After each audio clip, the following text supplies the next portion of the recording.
Shalom, shalom, shalom, shalom. Tozali na tango ya bokebi. Tozotanga mukanda na Nzambe na tozotanga mukanda na Nzambe na Ephésiens. Toyoka na Nzambe.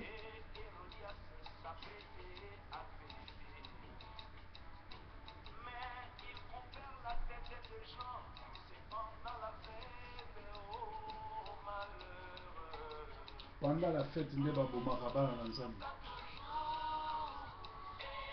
Donc Oezali, attention Pilamo Sikeba. C'est pendant la fête que les enfants de Dieu sont tués. Tout autant on a Ephésiens 5, 11. Ne prenez point part aux œuvres infructueuses du ténèbre, mais plutôt condamnez-les. Nalingala, pour participer dans misala na Satan a été me condamné. Tant que biso ba proverbe tozoya pour dénoncer les bibliques. Moutali boso banda pour dénoncer les alliés Jésus-Christ. À cela 3 ans ministère, yena ba pharisiens na ba sadducéens ezaki yeke benda bika. 3 ans ministère à Jésus avec benda bika yena ba pharisiens na ba sadducéens. Ce que vous voyez entre Jésus, les pharisiens, les sadducéens, nani azaki na milimo mabe. Parce que Jésus a sali 3 ans, il a dénoncé que misala mabe ya ba pharisiens na ba sadducéens. Tant tozoya pour na libérer peuple. Tozoya pour na ko annoncer pour na bato baza mitema, pe esprit faible ba fongwama. Parce que ça na bato belé ba captif. Et sur le dans Acte des Apôtres 20, dans Acte 20, basé sur que dans Acte 20, Acte 20, 28, les œuvres ça sont bonnes.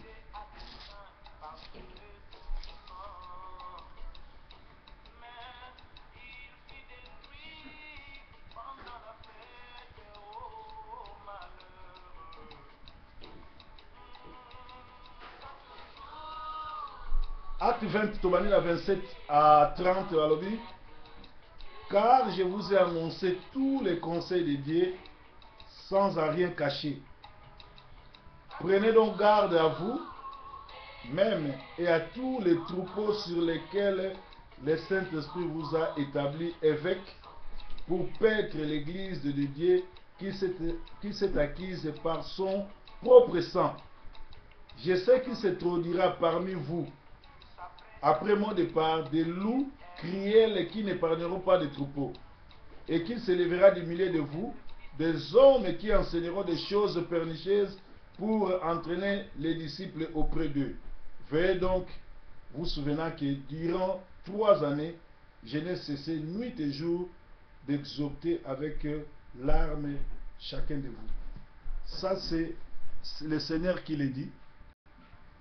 Ça, c'est Paul plutôt qui le dit avant de quitter ses disciples.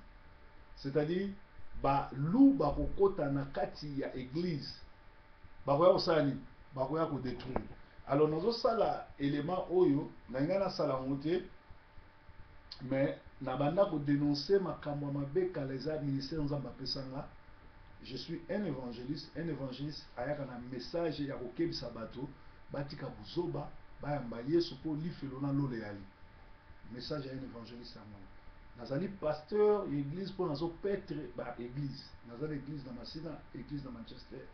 Pena bandimi ebele na o ba na ba social media, ba médias sociaux.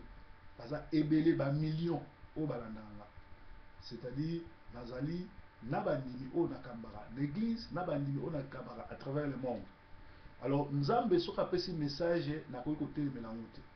Mais banda na lobeli makambo mangembo oyo Israël Soupu, Ogi Soupu, na Julien Soupu, bazo sala ba aventure l'église, na zuba coup de fil, na zuba menace, kutu lobby Julien Soupu a menacé nga ke akomemanga na côte na tribunal.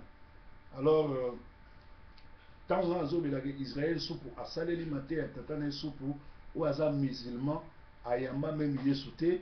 Bango et puis bango palpite parce que esange koti mobulu parce que kisa Israël supu asali ba aventure na kati église na bayembi o bango bayebi o bango babombi likambo wana bokotala ke banda kala na banda ikoloba makambo ya supu banda ateya mate ya supu elakisaki bizaleli na ye elakisaki makambo ya bombaki yango mpe omona bana ne baosalela yango alors lokola bango babi bazofunda nga na cote mpe bamenase nga yango naye kodenonse su makambo oyo nazobenda bino matoyi na décembre 2013 apôtre Cham oyo azalaki close ya Ogi Supu mpe close ya Espérance Mbakadi akufa d'une manière mystérieuse na Angola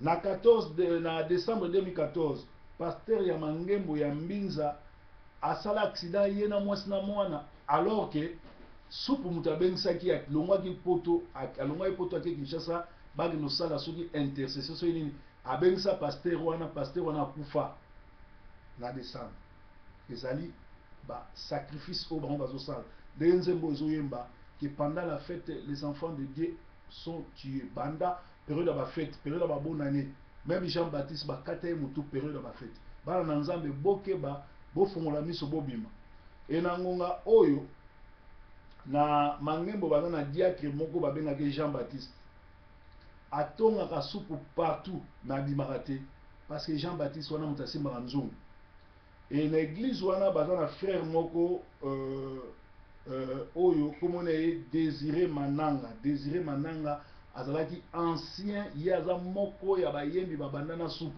supu abonga ye abongaka te jo wana kuta alongwaki na ke na ye baprophétie ya lokuta oyo prophète oyo babengisaki bino ayelaki bino babonbon bonbon wana eyebesaki bino bosomba bolia babonbon ezalaki magie bokende na Kinshasa boyo eza na kisi moko oyo basimbi bazobenga yango sukali c'est-à-dire sukali soki ole yango esili oyo tu bakoloba meme wana mbongo te okende na cash machine okende obimisa bokomona bien ntango prophète wana ayaki ntango asengaki bino bolia babonbon bokendaki kobimisa mbongo na bakash machine ezalaki magie supu azwaka ba musulman supu azwaka banganga ayaka na bango na église bamosusu bayamba bino na babiro kotalaka bino maboko banganga oyo batalisaka maboko c'est-à-dire azozwa banganga azozwa bamusulman azozwa bato kisi ayaka na bango na église mpona kolekisa bato siko awa na décembre oyo baza na plan ya kolekisa ndeko oyo na kombo ya nani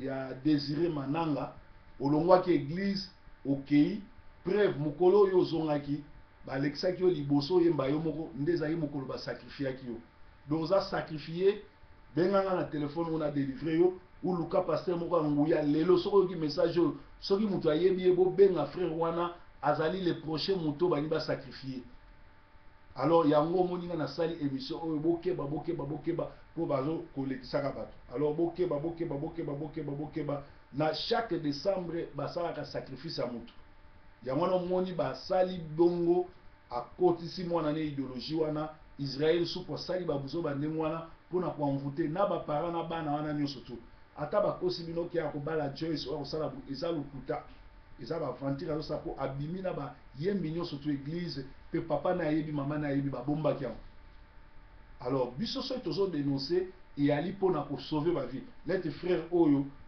na kombo ya Désiré Mananga ayaki frère ayaki poto koluka est-ce que po yaki na église okoma pion na bango bi okoma taba na bango abonane na kombo na Yesu nazotelemela milimo nyonso tu oyo ya kufa ya sacrifice bani basala na église ya Mangembo na Londres et pas frère na biso Désiré milimo na nzambe ekova ye puissance ya Saint-Esprit protégé ye makala ma Yesu na makala ma ya lola ekita ezikisa misala nyonso ya monde de ténèbres kati na bomo ya ndeko oyo pe na ngonga oyo makila ya Yesu ekouvrir ye bomotone zonga ye moko aluka basali na nzambe akende babondela mpo na ye po plan na bango basali oyo esimba te alors bokomona ke bato wana baza bato ya misala mabe bazoluka basacrifice botala bino moko bokomona ke mutu na bango oyo babenga na kombo ya pasteur Timothée aza pasteur na bango ya sud kuna ntango alingaka alongwa na église supu ye moko abenga ye ese yo yebi maladi oyo obelaka oyebi maladi wana obelaka uta wana maladi oyo Timothée abelaka eza ye moko supu moto apesa ye supu ye moko akabela bino maladi ye moko alongoli yango eza na baduwa oyo ya bamisilma basalaka. Timothée akoki kolongwa te, ba Jean-Claude balongwa bakabela esprit impudicité, mais Timothée akoki kolongwa te mpo supu abwakela ye maladi. Alors même Timothée abenganga na bondela mpo na ye mpo akozala na liste ya bato bakolekisa. Donc ezalaki breaking news te, mais ezalaki alerte na mangembo ontu bazosala programme ya kolekisa bato mpo na pembe na bonne année. Alors ale na lobi awa ese nafingi mutu natongi mutu nazozela bino bomemanga na kote botuna ba oyo bamemanga na kote oyo bafundanga esuka ndenge mpo nafingi mutu te, nazosala mosala ya kisentinelle ya kosauve ba ame.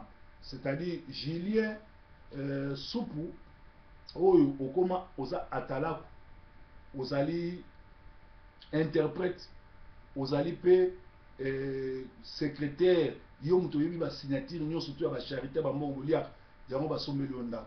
Mais nayebisaki oke na place oyo baki basambwisi yo bima na église wana, parce que banda okangama na supu okoma ridicule, bandimi basekaka yo po yo moko bima interprète, yo moko bima oyembaka obetaka sente, yo moko bima nyonso, yo moko pe obima atalaku.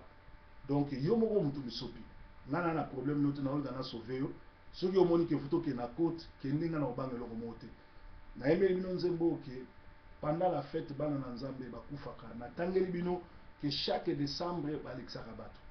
Alors oyo likambo munene salami botuna pasteur Élysée bakabwa na mwasi ne pona ni pasteur Élysée akobota na camarade mwasi na ye, c'est parce que supu abimaka na mwasi Élysée boyebi yango pe bien. Alors na lobi Bible elobi soki omoni belela idéologie na biso pe tozala nango omoni ndoki obeleli proverbe amoni ndoki ya beleli na kangi nguya nyonso nègre oyo basali na nzambe ya lokuta bazolinga balekisa bato na l'église pe natindi nguya ya Yesu ekouvrir bana na nzambe na monde entier, moko akufa na accident te, moko akufa na mort subite te, milimo mabe ya satana ezwa bino te, babombo boliaki ezwa bino te, mutu nyonso to aza na mangemu le prophète wana yaki soko zwaki bombo etali yo.